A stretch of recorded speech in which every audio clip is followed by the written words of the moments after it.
Alright, ladies and gentlemen, today we have a big one, a very juicy one in fact. Today we have something special. We will be going over Marcus Aurelius. Basically, Marcus Aurelius was basically an emperor a long time ago. He was an emperor of Rome. In particular, he had a co-emperor, but we may talk about him, may not. But essentially, was Marcus Aurelius cringe or based? Today we're about to find out. And know that a lot of my information is coming from the book called How to Think Like a Roman Empire. How to Think Like a Roman Empire is a great read, or it's on Audible. You can get it on there, like us Chads that listen to it, alright? It's part history, part philosophy, part self-help. And we're going to be looking at a lot of these tools that Marcus Aurelius used when he was an emperor, when he got annoyed, and something that we can apply in our own lives. So if you're looking for how to deal with anger, or how to deal with stress, or how to deal with a number of other things in life, Marcus Aurelius has you covered, especially in this video. And like I said, we're going to be blasting through these, so you better keep track, okay?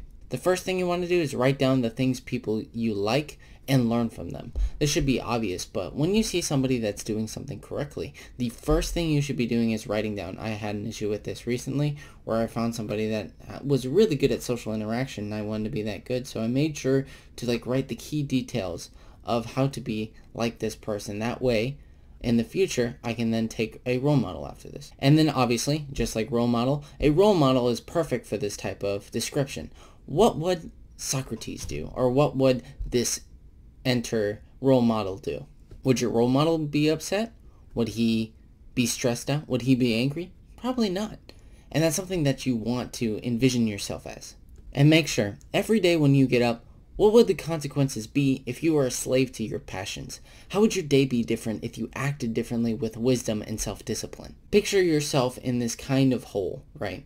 The more you fall into desires and vice, the bigger that hole gets. You keep on digging down and down when you should be working your way up out of desires, out of that hole.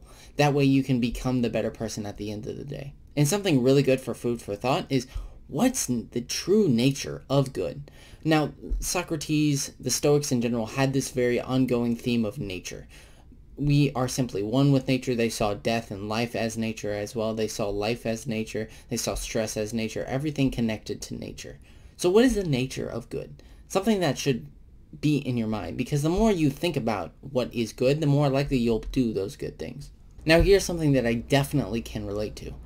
No one would like social media on their tombstone. Social media has consumed us today, to so much so that we think that our lives revolve around it, when in reality we shouldn't be letting social media consume us.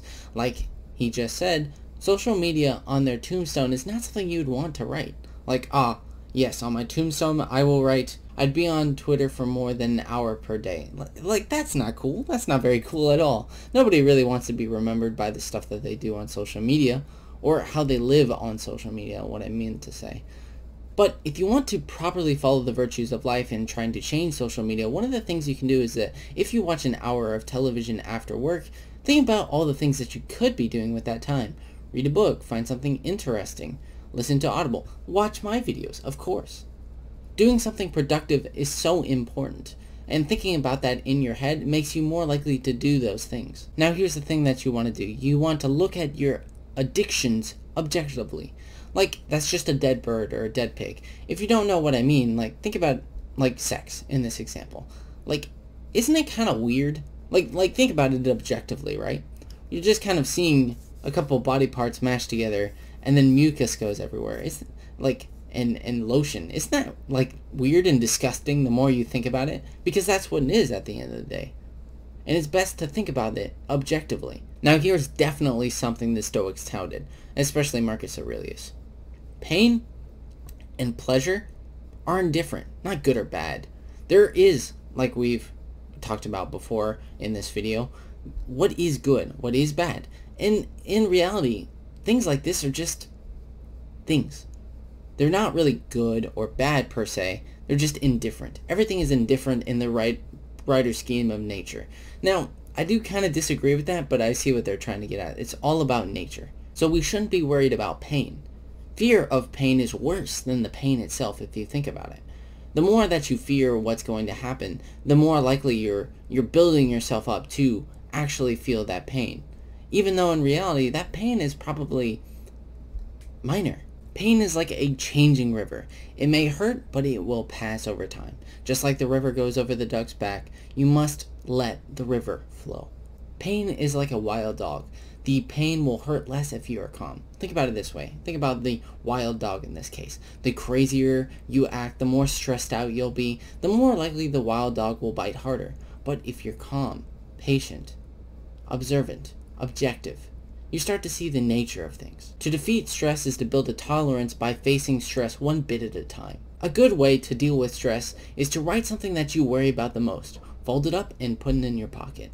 Just something to keep there that you have written down, but like you're taking all that anxiety and you're putting it into a little piece of paper and putting it away. It's so much more satisfying that way. You'll have to pick it up and go back to it eventually, but you realize that the more that you do that, the less stress you'll be. Anger stems from injustice. First, you must spot the early signs of anger. Make sure to spot those things out before they become a rapid flame that you cannot control. Don't act out of anger, but rather calm down and wait for it to pass. Once your anger has passed, then you can deal with the problem more clearly. 100% agree with this. I guarantee you have done something in your life where you did something out of anger that you later regretted. It's something we can all learn from. So try not to act out of anger, because when you do, it has consequences. Think of the role model yet again. Would your role model do that? Of course not. When you're angry at someone, think of what their life is like.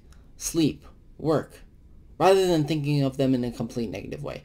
I can 100% back this up, because I have somebody that I work with that is very irritating to me, but I realized the more that I just thought about their day, they probably just are like me.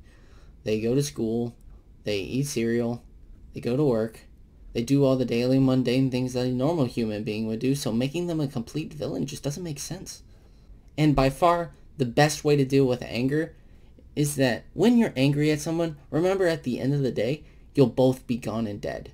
I know that's like a boomer, doomer, gloomer thing to actually say, but I think that at the end of the day, this is something that we should be looking at. If you get angry at somebody, just realize we're all going to die. It sounds really depressing, but in reality, it kind of helps put things in perspective. You don't have to be that angry. When you're both dead and gone, what's the point of it all? So there's no need to get worked up over it. The consequences of anger is much worse than putting up with it. Like I said, 100%. And this is another key one that I want to bring up for anger. To expect bad people to not only do bad things is madness because you're wishing for the impossible. Even if they're making a mistake over and over again and they're not listening to you, then why should you expect anything different? Why do you get more mad over it? You're only going to cause more consequences for yourself. And that is most of the notes that I have. Pretty much, yeah, this is a great book. I highly suggest, I'll say it again just in case you forgot, How to Think Like a Roman Emperor. It is a phenomenal book. It'll help you with some of your most problematic problems. Yeah, that's a sentence that I made. So, yeah, I'd highly suggest it. So, at the end of the day, was Marcus Aurelius cringe or based? I say, without a doubt, Marcus Aurelius saw the world in a very good way. He was a stoic, even as a young child, making sure he ruled over his place. When he literally died, there was reaping in the they were crying in the streets for like weeks, which is crazy. Like, when's the last time you've heard of a political figure in our current day that people actually cried over when they died? It's so rare. And that's one of the things that is so great about Marcus Aurelius. He always took the side of the stoic. A good way to think about this is Hercules' Crossroads.